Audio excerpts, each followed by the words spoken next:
नमस्कार, प्रणाम, अभिनंदन, स्वागत। दोस्तों, आपकी सखी हाजिर है लेकर दस्तक। दस्तक में आप जानते हैं नायाब हीरे ढूंढ ढूंढ कर लाती हूँ आपके लिए। और आज तो कोहिनूर लेकर आई हूँ कलकत्ता से। जी हाँ, साहित्य और संगीत की एक ऐसी साध्वी आपके समक्ष आज है, मिलने वाली है आपसे कि मैं खुद इतनी गौरवान्वित हूँ कि बताते हुए खुशी हो रही है कि एक कॉल की थी और एक आवाज़ पर कलकत्ता से पधारी है हमारे जस टीवी के प्रांगण में।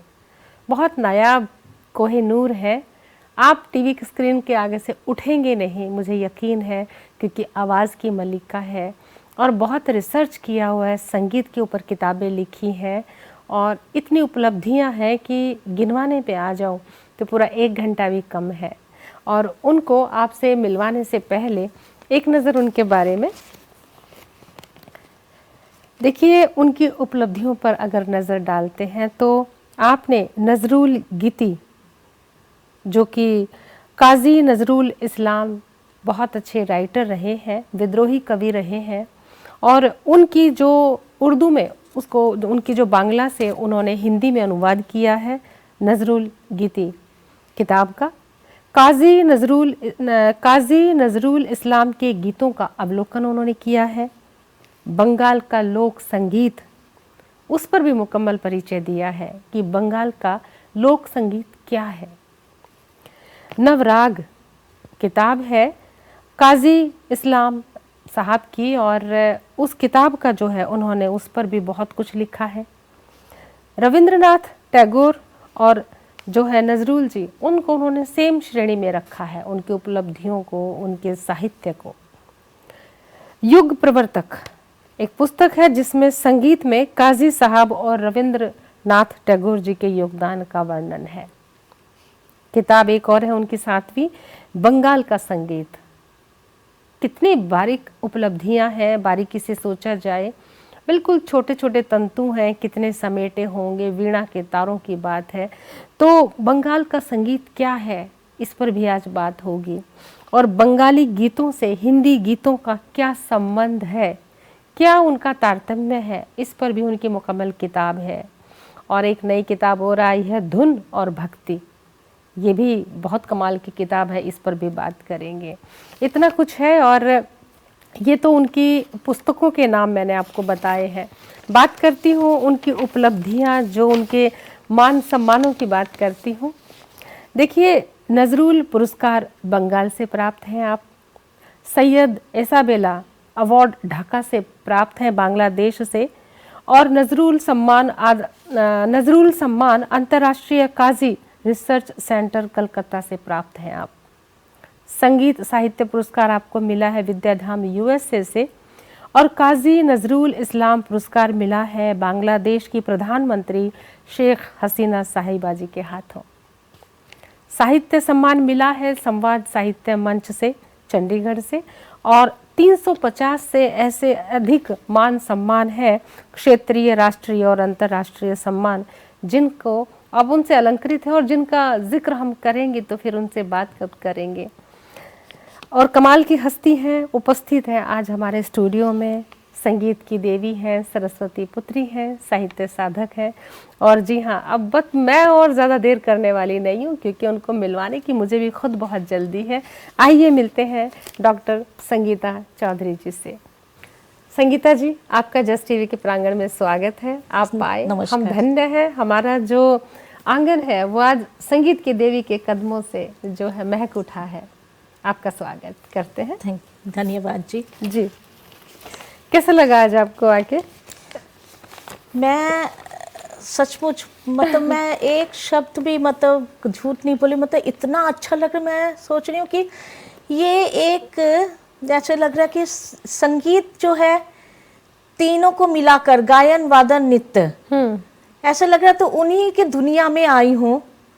यहाँ पर आके मुझे बहुत सुकून मिल रहा है, बहुत शांति है, सचमुच बहुत शांति है। एक आपके लिए शेर अर्ज कर दूं, आपके लिए एक शेर आपको देख कर कि तुम आए हो तो कुछ चांदनी की बात हो, तुम आए हो तो कुछ चांदनी की बात हो, जमी पे चांद कहाँ रोज रोज उतरता है। वाह वाह वाह वाह, क्या तो बात है। आज हमारे शुक्रिया आंगन में जी। चांद उतरा है और बड़े सौभाग्य की बात है कि आप कलकत्ता से चलकर यहाँ पर आए हैं एक आग्रह पर, और ये बहुत बड़ी बात है हमारे लिए और हमारे दर्शकों के लिए भी। इस कार्यक्रम की सफलता भी है इसमें आपका शुक्रिया जी। आना। और आपकी अब तक 8 किताबें आई हैं। हाँ जी, हाँ 8 किताबें आई हैं। शोध कार्य आपने बहुत किए हैं, बांग्ला संगीत और साहित्य को आपने बहुत ऊंचाइयां दी हैं। जी जी जी। बहुत ऊंचाइयां दी हैं और आप किन 7 किताबों पर भी बात करेंगे, लेकिन आप अपने बारे में थोड़ा बताओ। किताबों से पहले किताबों पे चर्चा होगी, आपने जो जो अभी तक पुस्तकें लिखी हैं उन पर चर्चा होगी, उनके बारे में विस्तार से बातचीत होगी। लेकिन शुरुआत जरा इस बात से कर लेते हैं कि बंगाल में आप किस घराने से हैं, आपकी परवरिश, आपका संगीत कहाँ से आपने सीखा, और ये जो साहित्य और संगीत से आपका रिश्ता किन कारणों से गहरा हुआ, इस पर एक नज़र जी अपने बारे में बताइए। हाँ जी, मैं बचपन में, मुझे बचपन में बिल्कुल जब मैं छोटी थी, 3-4 साल उम्र की थी, तो मेरे पिताश्री बहुत बड़े संगीतकार थे। उनका नाम श्री निर्मलेंद्र चौधरी। तो उनके जो गुरुजी थे उस्ताद मुस्तक हुसैन खां और बड़े गुलाम अली खां साहब, अच्छा जी। उनसे उन्होंने तालीम लिया।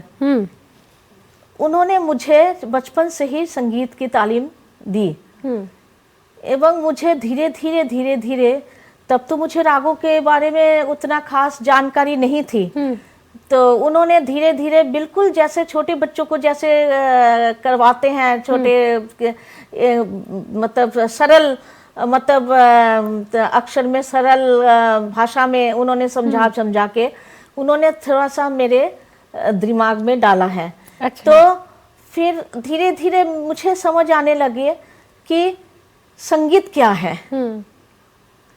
सिर्फ मैं गाती हूँ ये सब बड़ी बात नहीं है। मेरे पिताश्री हमेशा कहा करते थे कि आप गाओ नहीं, इसके बारे में चर्चा करने की भी कोशिश कीजिए, इसके बारे में मतलब और भी गहराइयों पे जाओ, गहराइयों में जाओ। सिर्फ गाना गाओगे लेकिन आपको इनके बारे में, संगीत के बारे में कुछ भी नहीं पता, ये बात सही नहीं है, ये ठीक नहीं है।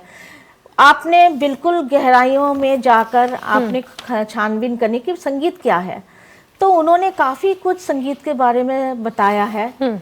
एवं जो बंगाल में जो सभी को ही पता है, संगीत का बहुत बड़ा वहाँ पर बहुत ही संगीत को बहुत ही मानते, मतलब वहाँ का तो संगीत हर घरों में संगीत है।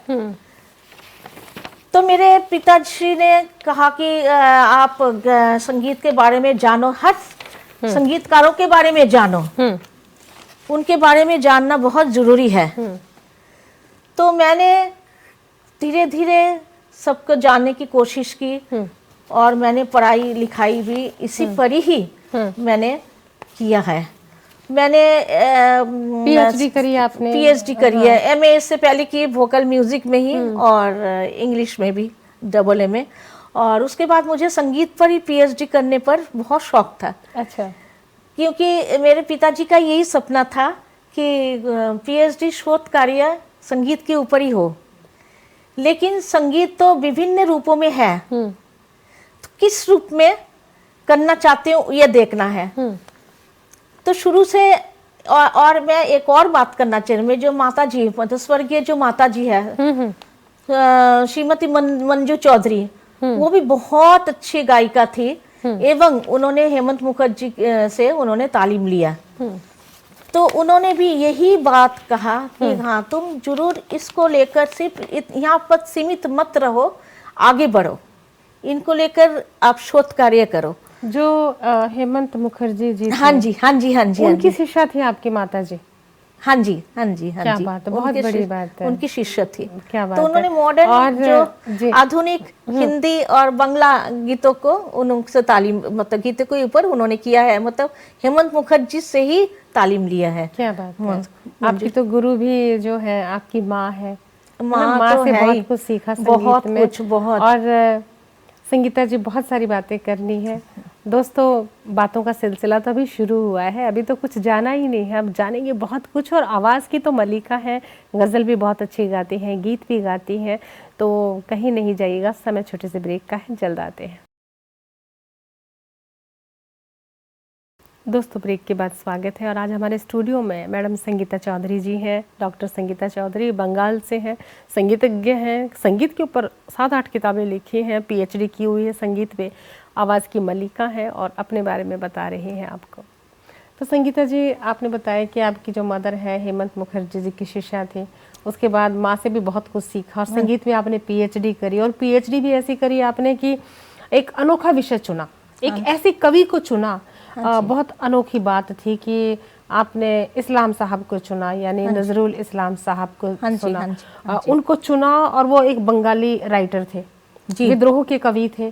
तो आपने बताया था जैसे कि वो अंग्रेजों के खिलाफ उन्होंने बहुत लिखा और आक्रोश के कवि थे। जी। और स्वतंत्रता के लिए जो भी उस टाइम के दौर में वो जेल में भी गए, और उनका जो लिटरेचर था बांग्ला लिटरेचर, आपने उसको हिंदी में ट्रांसलेट किया जी। और इस हद तक और इतने अच्छे लेवल पे आपने ट्रांसलेट किया, अनुवादित किया उनको।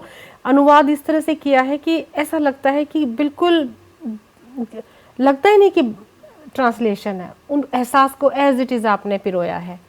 और यही मैं कहना चाहती हूँ कि काजी नजरुल इस्लाम साहब, उनके बारे में थोड़ा बताइए और उनकी उपलब्धियाँ और क्या क्या थी, इस पर भी एक नज़र। हाँ जी। काजी नजरुल इस्लाम सिर्फ विद्रोह कवि नहीं थे, वो बहुत बड़े संगीतकार भी थे। अच्छा जी।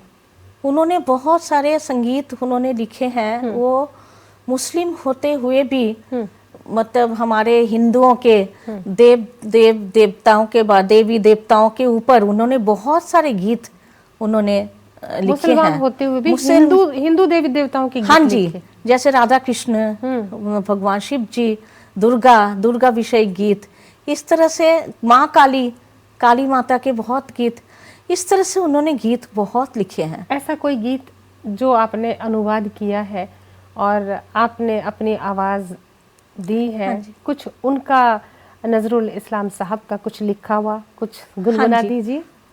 मैं कोई गजल हो, कोई गीत मैं हो। एक गीत, सबसे पहले मैं एक थोड़ा सा श्री कृष्ण जी की उन्होंने जो लिखी है बंसी के ऊपर, वो मैं गीत स्वागत है सुनाती हूँ जी, स्वागत है। तो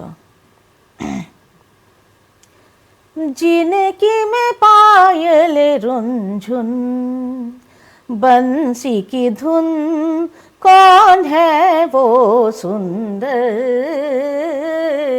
कौन है वो सुंदर, जिनकी में पायल रुंझुन बंसी की धुन, कौन है वो सुंदर, कौन है वो सुंदर। क्या बात है। जिनकी में विलास यमुना हो, जिनकी में विलास यमुना, विरह बिरहन, कौन है वो सुंदर, कौन है वो सुंदर। क्या बात है।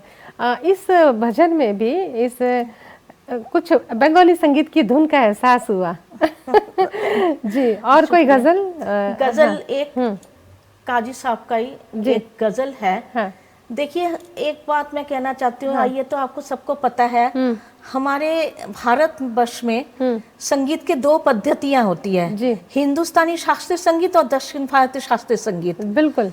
तो काजी नजरुल इस्लाम ने दोनों को मिक्स करके अच्छा, उन्होंने बहुत सारे 19 राग उन्होंने रचे हैं। 19 राग? जी, नवराग जिसको कहते हैं। क्या बात है। उसके ऊपर मेरी किताब भी आई है, नवराग। हाँ। तो उनमें से एक राग है सिंहवंद्रम, उन्होंने खुद का सृष्टि किया हुआ राग। क्या नाम बताया? सिंहवंद्रम। बाप रे। भद्रम, हाँ, सिंहवंद्रम। वो हमारे हिंदुस्तानी शास्त्रीय संगीत के जो राग भूपाली है, और उधर शिव रंजनी राग और भटियार सबको मिक्स करके उन्होंने एक गजल मैं एक लाइन स्वागत है। मैं जरूर सुनाऊंगी, आशा है कि आपको पसंद आएगी। अरे दिल खोल के बैठे हमारे दर्शक।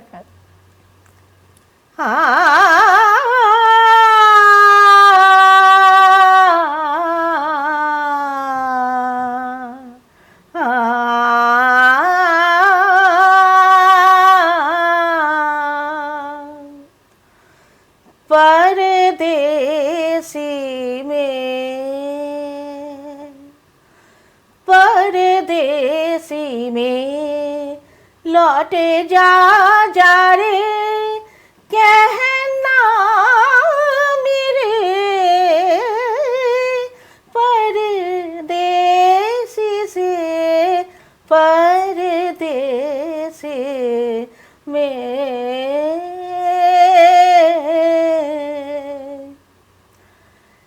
उस देश में बसेरे उस देश में बसेरे रोए ना घर में क्या तन्हा जिया, दर्द की चुभन नहीं है वहाँ, दर्द की चुभन नहीं है वहाँ। क्या बात। बंसी ना बजे क्या उस देश में, परदेसी में लौटे जा रे कहना मेरे परदेसी से, परदेसी में। क्या बात है, क्या बात है। संगीता जी, जो शास्त्रीय संगीत है ना, वही जमीन है सभी गीतों की। हाँ जी, वही जितने भी राग है, राग के बिना कोई भी गीत नहीं, धुन जो धुन है वो राग से उत्पन्न होगी। और राग को तैयार करना अपने आप में किसी चीज में प्राण डालने जैसा जी, है। जी, जी। और ये प्राण एक बार तैयार हो जाए तो कोई भी गीत के बोल हो सब पे फिट हो जाते हैं। बिल्कुल ना जाने कितने ऐसे फिल्मी हिंदी गीत हैं जो इन्हीं धुनों पर, मतलब धुनों से ही, इन्हीं रागों पर सारे आधारित गीत हैं। कोई भी गीत उठा लीजिए, बिना राग के तो संगीत है ही नहीं। और आप जब गा रहे थे तो मेरी तो आंखें बंद हो गई थी, और मैं ऐसा लग रहा था कि बस आंखें बंद करके उन सुर लय ताल के साथ ना मुझे पंख लग गए हैं और मैं आसमान में उड़ रही हूँ। अब मुझे जमीन पे ले आए। क्या बहुत कमाल की मतलब अभिव्यक्ति है राग की, जो धुन की, बहुत कमाल। शुक्रिया जी। और चलिए अगले सवाल की, इतने सारी ज्ञान की बातें हैं ना, आज दाएं बाएं की बातें मैं नहीं करूंगी, सिर्फ ज्ञान की बात करेंगे, क्योंकि ज्ञान की देवी बैठी हो तो हम ज्ञान ही अर्जित करेंगे। बंगाल का संगीत, इस पर आपने मुकम्मल बात कही है किताब में, आपने किताब भी लिखी है बंगाल का संगीत। जी। बंगाल का संगीत क्या है, हमारे दर्शकों को बताएं। हाँ जी, आपने किताब लिखी है ना ये पूरी, तो इस किताब में इतना कुछ लिखा होगा, हम पूरी किताब तो नहीं पढ़ सकते, पर कुछ शब्दों में उसका वर्णन कर दीजिए। हाँ जी, जरूर। बंगाल का संगीत जो नींव है, मतलब जो बिल्कुल शुरुआत है, वो तो बंगाल के संगीत से ही है। मतलब बंगाल का जो जितने भी संगीत निर्देशक जो थे, वो मतलब ज्यादातर बंगाली थे। फिल्मों में जो निर्देशक फिल्मों में संगीत डायरेक्टर, जी जी, जैसे सलील चौधरी जी हो गए, अनिल विश्वास जी हो गए, सचिन देव बर्मन जी हो गए, फिर उसके बाद राहुल देव बर्मन है, आर.डी. बर्मन। हाँ जी, बहुत ही मतलब शुरू से ही उन्होंने इनका जो संगीत बनाना, और ये तो सच बात है कि रागों के बिना तो कोई भी कोई धुन बनेगी नहीं, ये तो बिल्कुल ही हो ही नहीं सकता कि ये सब 12 रागों के कुल 12 स्वर है। 12 स्वरों को लेकर ही इन्होंने संगीत की रचना की है, चाहे बंगला हो, चाहे हिंदी हो, चाहे कुछ भी मतलब भाषा में हो। सही बात है। लेकिन बंगाल का जो संगीत है, बंगाल का संगीत में मेरी पुस्तक में ये है कि उन्होंने बंगाल, सबसे पहले बंगाल का जो कीर्तन था ना, कीर्तन चर्चा पद, तो बंगाल का वहीं से सृष्टि हुई। अच्छा, कीर्तन पद की ना? कीर्तन से चर्चा पद। हाँ, वो है थोड़ा सा एक सैंपल, थोड़ा बंगाली हाँ, में है। सुनाइए। ये हमारे दर्शक तो हर भाषा समझते हैं जी। संगीत की भी अपनी एक जबान होती है। हाँ जी, संगीत की जबान होती है। संगीत किसी भी राज्य, किसी भी क्षेत्र, किसी भी देश का हो, वो अपना जादू करता है। जी जी, तो अपना जादू आप चला दीजिए। तो एक लाइन में, और बंगाल का जादू तो वैसे ही फेमस है। लेकिन मैम एक चीज और है दोस्तों, अभी बंगाल का जादू होने वाला है आपके ऊपर। बंगाल का वो तंत्र मंत्र जादू भी काफी प्रचलित है, और आवाज का, संगीत का जादू भी, दोनों ही जादू बहुत कमाल के हैं। पर हम संगीत का जादू आप पर चलवाएंगे, लेकिन समय छोटे से ब्रेक का है, जल्द आते हैं। दोस्तों हाजिर हैं ब्रेक के बाद, और ब्रेक से पहले हम बात कर रहे थे संगीता चौधरी जी, डॉक्टर संगीता चौधरी। डॉक्टर तो ज़रूर कहेंगे, क्योंकि जब म्यूज़िक में PhD की है, इतनी साधना करी है, इतना संगीत को बारीकी से समझा है, और काजी साहब को भी उन्होंने अपने बंगाली से हिंदी में अनुवाद किया है, तो पूरी आत्मा झोंक रखी है, पूरी आत्मा डाल रखी है अपने साहित्य में, अपने संगीत में, और वो जादू चलने वाला है। चलिए जादू शुरू करते हैं। तो संगीता जी, आपने कहा कि जो शुरुआत में जो प्रारंभ हुआ था वो भजन शैली से हुआ था। हाँ जी, कीर्तन, हाँ। हाँ जी, हाँ जी। तो आप कह रहे थे कि बंगाली में है, तो बंगाली में हाँ, है, तो जादू तो बंगाल का थोड़ा चला सा दो। एक हाँ, लाइन मैं बिल्कुल सुनाती हूँ कीर्तन का। हाँ, हाँ। तो ये फिर भी मैं इसके मीनिंग बता देती हूँ, कि मतलब बता देती हूँ कि ये राधा कृष्ण के रासलीला पर है। अच्छा जी, ये थोड़ा मतलब, तो है। मैं एक लाइन में सुनाती। सखी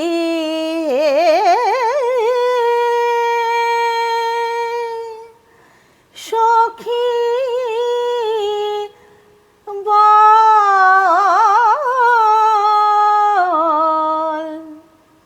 শ্রীকৃষ্ণ লীলা বল আমার কোথায়, আমার শ্যাম শ্যামেরও বাসি কোথায় গেল, তারি সুর শুনে পাগল সখী বল।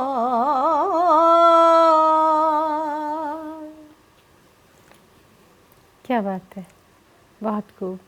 और बात करें काजी नजरुल इस्लाम साहब की, तो उनका नवराग के ऊपर आपने पूरा अनुवाद किया हुआ है। नवराग क्या है काजी साहब का? हाँ जी, हाँ, नवराग काजी नजरुल इस्लाम ने, पहले मैंने ये जिक्र किया, मैंने वर्णन कर दिया था कि हमारे भारतवर्ष में 2 पद्धति के संगीत हैं, हिंदुस्तानी शास्त्रीय संगीत और दक्षिण भारतीय शास्त्रीय संगीत। तो उन्होंने दोनों पर ही बहुत गहराइयों से उन्होंने देखा, मतलब उन्होंने पढ़ा। तो उन्होंने क्या किया, उत्तर भारतीय संगीत को और दक्षिण भारतीय संगीत दोनों को मिलाकर एक एक रागों की सृष्टि की, एक एक राग की सृष्टि की। तो ये नवराग है, ये है नवराग। उन्होंने 19 नवरागों की सृष्टि की, 19 नवरागों। इसमें है मीनाक्षी, और सिर्फ यही नहीं, एक एक राग में एक एक राग को उन्होंने भाव लिया। जैसे मीनाक्षी, मीनाक्षी में राग मीनाक्षी उन्होंने नामकरण भी उन्होंने ही किया। जो मीनाक्षी, मीन मछली की जो आंखें, हाँ जी, मीनाक्षी, तो उनके ऊपर भी गीत। फिर नीलांबरी, राग नीलांबरी। फिर दोलोन चापा, एक फूल का हमारे बंगाली में कहते हैं, एक व्हाइट कलर की फूल है, उसको दोलोन चापा कहते हैं। ये रागों के नाम ये रागों के नाम उन्होंने खुद ही मतलब सृष्टि की। हाँ जी, हाँ जी। और अभी जो मैंने परदेसी में एक सुनाया, सिंगे भद्रम, ये भी दक्षिण, पूरी तरह से उन्होंने दक्षिण भारत के संगीत को लिया क्या लेकिन बात उत्तर भारत के संगीत को भी मतलब उनको मिश्रण दोनों करके के मिश्रण नवराग से हुआ। एक राग नग। एक एक रागों की उन्होंने सृष्टि की। जी। और कोई गजल का छोटा सा एक गजल का शेर सुना दीजिए आवाज में, किन का भी लिखा हुआ जो आपके दिल के करीब हो। अच्छा, जी। काजी साहब का हाँ, ही। किन का भी। हाँ, थोड़ा आपको मेरी भाषा समझने में हाँ जी, हाँ जी, हाँ थोड़ा। जी। हाँ, लेकिन आपने जो मुझे बताया था कि आपका एक बार एक्सीडेंट हो गया था, हाँ जी, हाँ जी, तो कान संबंधी भी समस्या आई थी, हाँ जी, हाँ तो जी, और हाथ पैरों में भी था, लेकिन हाँ आपने जी। संगीत की साधना नहीं छोड़ी। नहीं, हमारे दर्शकों बिल्कुल को ये नहीं। जरूर बताएं कि, क्योंकि हम वो गजल तो सुनेंगे, लेकिन वो तो गजल है सीखा हुआ, लेकिन जिंदगी से बहुत कुछ सीखा है आपने। हाँ क्या जी। संदेश देंगे कि क्या हुआ था आपको? ये मैं देखिए, मैं इसके बारे में मैं ज़्यादा सोचती नहीं हूँ, क्योंकि मैं ये सोचती हूँ कि संगीत मेरे साथ है। ईश्वर, संगीत मतलब ईश्वर की साधना। एवं मेरा पिताजी वो तो बहुत बड़े मतलब शास्त्रीय संगीत गायक थे। वो हमेशा कहते थे कि साधना के साथ साथ साधन, ये तो ठीक है। देखिए ना, जिंदगी ऐसी है, ऊंच नीच, कभी बहुत ही खराब, कभी बहुत अच्छा। तो कोई बात नहीं, इसको ऐसे चलता है। तो इसके लिए, इसको लेकर ज़्यादा हम सोचेंगे तो फिर हमारी साधना ही नहीं होगी। सही बात है, साधना नहीं होगी। साधना बहुत बहुत ज्यादा जरूरी है। सोचेंगे अगर तो हाँ। हमने इनको एडॉप्ट कर लिया, संगीत को ही मैंने इनको अपने संतान के रूप में मानती हूँ। लेकिन पालन को शहन कुछ जी। हुआ तो था, बता दीजिए।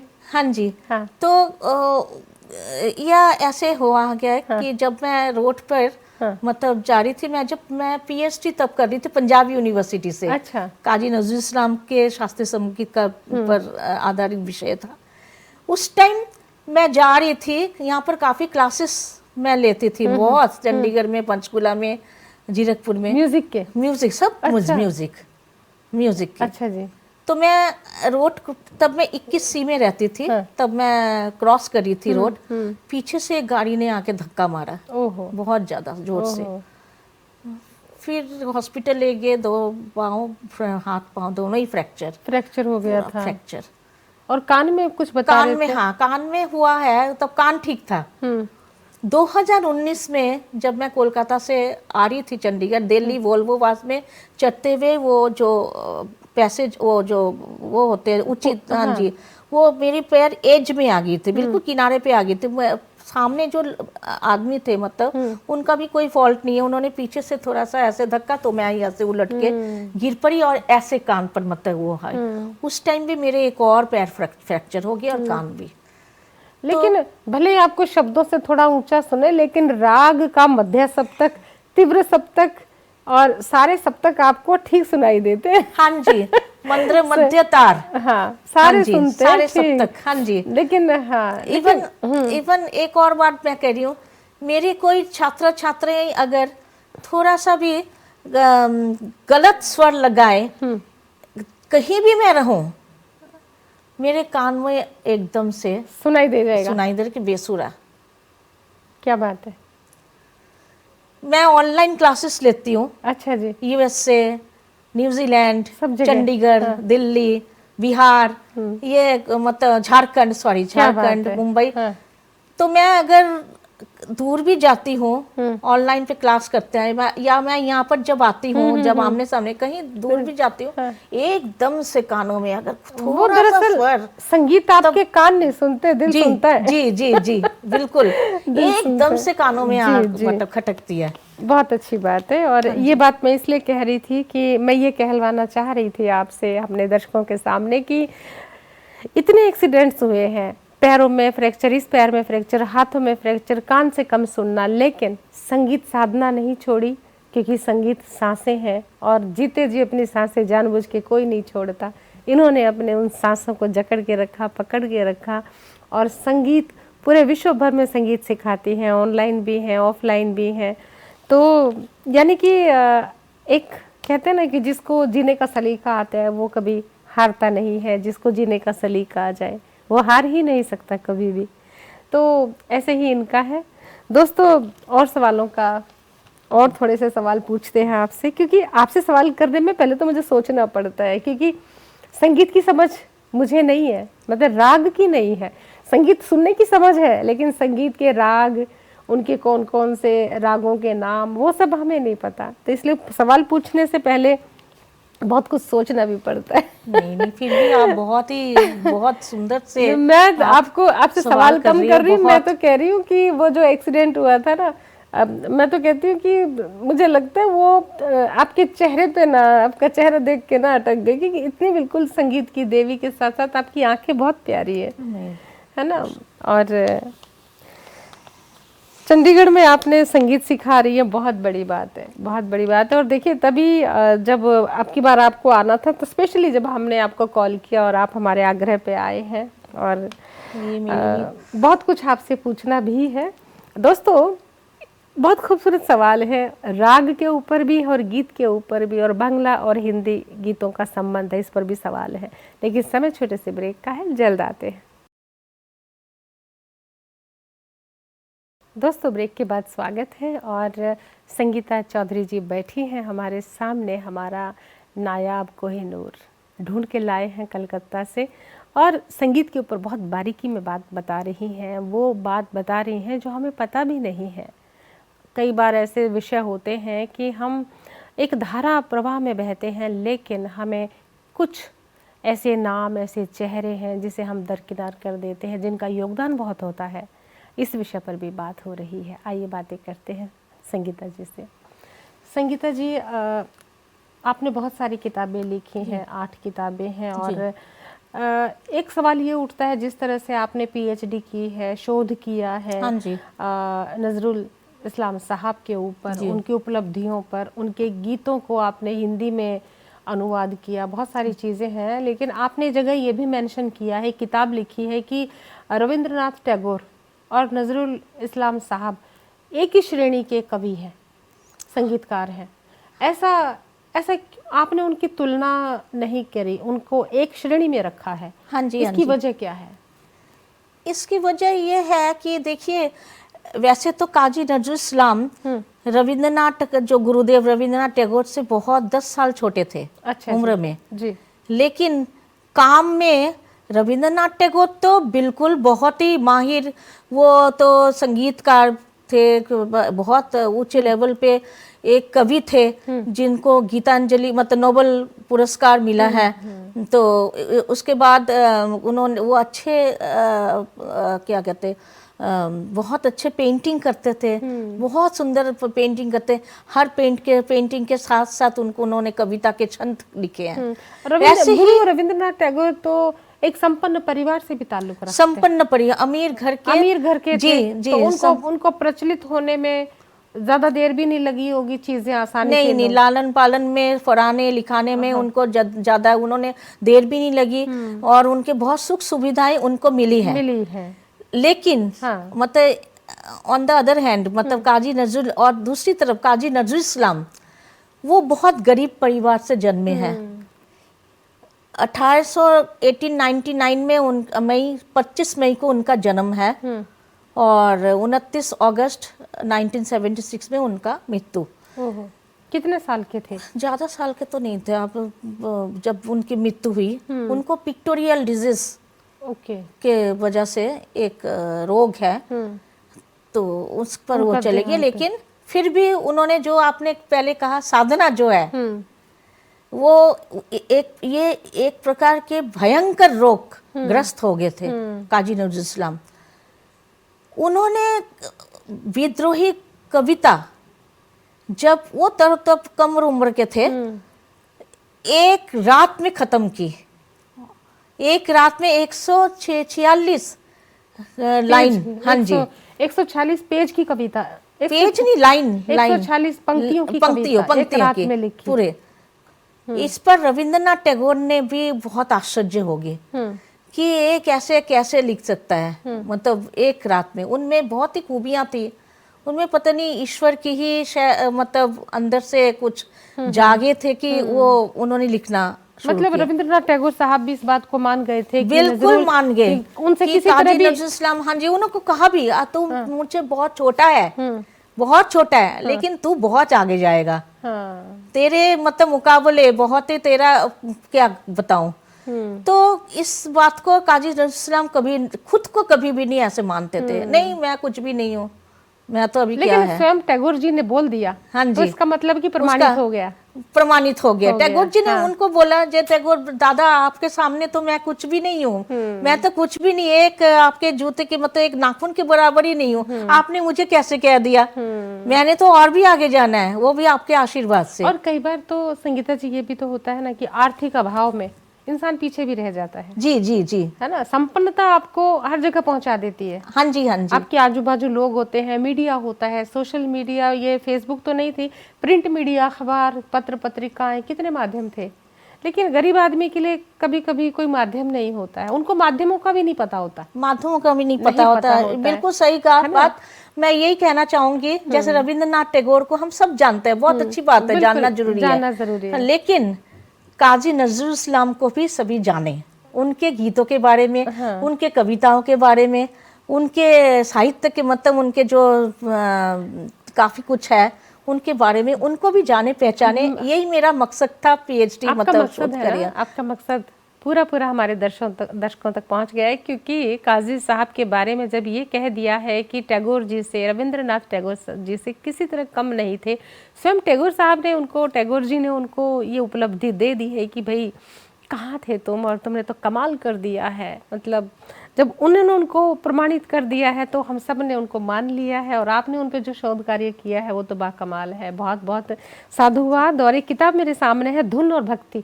धुन और दोस्तों भक्ति। ये अभी 8वीं किताब आई है, अभी 3 दिन पहले ही 16 नवंबर को इसका विमोचन हुआ है चंडीगढ़ में। धुन और भक्ति, इस किताब में भारत के विभिन्न राज्यों के क्षेत्रीय भक्ति संगीत का जिक्र है, और जितना मैं किताब पे पढ़ सकती थी मैंने पढ़ दिया, बात कर ली। अब किताब के अंदर जितना भी खजाना है उसमें संक्षिप्त सा मैडम बताएंगी कि इस किताब में क्या है, धुन और भक्ति क्या है आखिर। जी हाँ जी, इस किताब में क्या क्या आपने जिक्र किया है, क्या चीज़ है इसमें? देखिए धुन और भक्ति इस किताब में उत्तरीय संगीत क्या है, क्या क्या है हर क्षेत्र में, हर राज्य, जैसे मैंने ऐसे किया है उत्तर दक्षिण पूर्व पश्चिम 4 भागों में। उत्तरीय संगीत, जैसे आपके हिमाचल पंजाब से शुरू कीजिए, पंजाब के जो शबद कीर्तन उनके बारे में, हिमाचल के जो भक्ति संगीत जो शिव जी के ऊपर उनके बारे में, कश्मीर के, जम्मू कश्मीर के, फिर आते हैं आप राजस्थान के गरबा के क्या है रूप उसके, उसके बाद आगे उत्तर प्रदेश के जो विश्वनाथ मंदिर है बनारस में शिव जी का, उनका भी। उसके बाद आते दक्षिण भारत, दक्षिण भारत में आंध्र प्रदेश, तमिलनाडु, फिर केरला, फिर आपका कर्नाटक। तो एक्चुअली कर्नाटक संगीत जो है वो सारे दक्षिण भारतीय जितने भी राज्य हैं उनको लेकर ही कर्नाटक संगीत, उनके संगीत को लेकर कर्नाटक संगीत बने हैं, और भक्ति संगीत भी, मतलब ये किताब में सारे भक्ति संगीत, क्षेत्रीय भक्ति संगीत के ऊपर हैं। अलग अलग रीति रिवाजों में उन्होंने कैसे किया है, कैसे गाते थे, मंदिरों में किस तरह से वो गाते थे, जैसे पूर्वीय भक्ति संगीत में बिहार, बंगाल, उड़ीसा, जगन्नाथ बाबा जो उड़ीसा में, उसके बाद उनकी पश्चिम गुजरात, उनकी लोक महाराष्ट्र भाषा में, उनकी लोक भाषा में, लोक भाषा में। हाँ मतलब इस किताब में जो धुन है जी और जो भक्ति जी गीत है, भक्ति है, वो पूरा ईस्ट वेस्ट नॉर्थ साउथ जी सभी, यानी कि हमारी 4 दिशाएं हैं, पश्चिमी उत्तरी दक्षिणी जितने जी, भी, जी। सभी के संगीत की बारीकियां, हर स्टेट का संगीत जो है कैसे उत्पन्न हुआ, जी, कैसे जी, उत्पत्ति हुई, जी। और किस तरह से मिश्रण हुआ, और किस तरह किस तरह से कर्नाटक संगीत के साथ उनका तालमेल और नई ये धुनें, दक्षिण में, हाँ और जो जी। धुनें बनी। धुने बने हैं। अच्छा मतलब मेरा कहना का ये पुस्तक लिखने का ये मकसद है कि सिर्फ अपने ही राज्यों तक, राज्यों के संगीत और भक्ति संगीत पर सीमित ना रहे, हर राज्यों के भक्ति संगीत के बारे में भी जाने।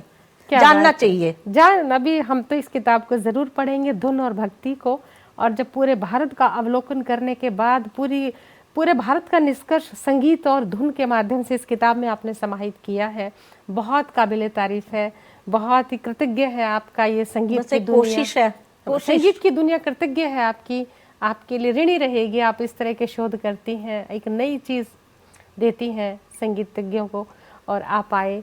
बहुत कुछ बात करने को जी कर रहा है बहुत सारी, लेकिन हम समय कैमरे की- के बाद नहीं, बैठ नहीं, के चाय पे बिल्कुल, बात बिल्कुल जी। करेंगे और बहुत कुछ सीखूंगी आपसे, और आप आए, आपका बहुत बहुत शुक्रिया। शुक्रिया, आपको भी शुक्रिया। मैं भी बहुत ही खुशकिस्मती हूँ कि आप जैसे इंसान के सामने मैं बैठ के नहीं नहीं, आपको ऐसा मैं नहीं बात है, कर रही नहीं हूँ। नहीं, आप बहुत है, अच्छा, आप है, बहुत बहुत शुक्रिया। शुक्रिया। दोस्तों, आज बंगाल का जादू चला, संगीत का, संगीत की देवी, कितना कुछ बताया, धुन, सुर, लय, ताल, राग, और रागों के बारे में इतना वर्णन, इतना आसान और सहज कार्य नहीं है, बहुत बड़ी उपलब्धि है। आज आपसे मुलाकात करवाई संगीता चौधरी जी की, और हर बार ऐसे ही अनोखे, जो ऐसे कहते हैं ना कि ऐसे रत्न लेकर आती रहूँगी जो आपको ज्ञान के साथ साथ बहुत कुछ सीखने को देंगे।